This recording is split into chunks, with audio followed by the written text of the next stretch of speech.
বিএনপির চেয়ারপারসনের পররাষ্ট্রনীতি বিষয়ক উপদেষ্টা কমিটি গঠিত। বাংলাদেশ জাতীয়তাবাদী দল বিএনপির চেয়ারপারসনের পররাষ্ট্রনীতি বিষয়ক উপদেষ্টা কমিটি বা chairperson foreign affairs advisory committee এবং চেয়ারপারসনের পররাষ্ট্রনীতি বিষয়ক বিশেষ সহযোগী উপদেষ্টা কমিটি বা special assistant to the chairperson foreign affairs advisory committee গঠিত হয়েছে। বিএনপির সিনিয়র যুগ্ম মহাসচিব অ্যাডভোকেট রুহুল কবির রিজভী স্বাক্ষরিত এক বিবৃতিতে এ তথ্য জানানো হয়েছে।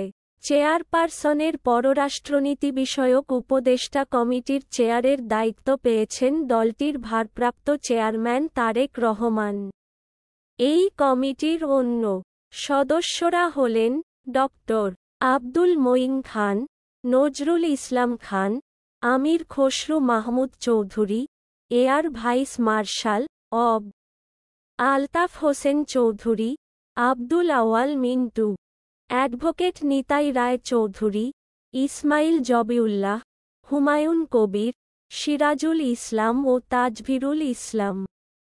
এছাড়া চেয়ারপারসনের পররাষ্ট্রনীতি বিষয়ক বিশেষ সহযোগী উপদেষ্টা কমিটিতে সদস্য হয়েছেন শামা ওবায়েদ, অনিন্দ্য ইসলাম অমিত, ব্যারিস্টার নাসির উদ্দিন অসীম, ব্যারিস্টার নৌশাদ জমির, ব্যারিস্টার কায়সার কামাল, অ্যাডভোকেট আসাদুজ্জামান, আফরোজা খান রিতা, অ্যাডভোকেট ফাহিমা নাসরিন মুন্নি, জিবা খান, অ্যাডভোকেট নিপুণ রায় চৌধুরী, খান রবিউল ইসলাম রবি, ব্যারিস্টার মীর হেলাল উদ্দিন, তাবিথ আওয়াল, ইঞ্জিনিয়ার ইশরাক হোসেন, ফারজানা শারমিন পুতুল, ইসরাফিল খসরু, ব্যারিস্টার আবু সালেহ মো.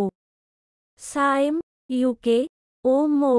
ইকবাল হোসেন বাবু, বেলজিয়াম।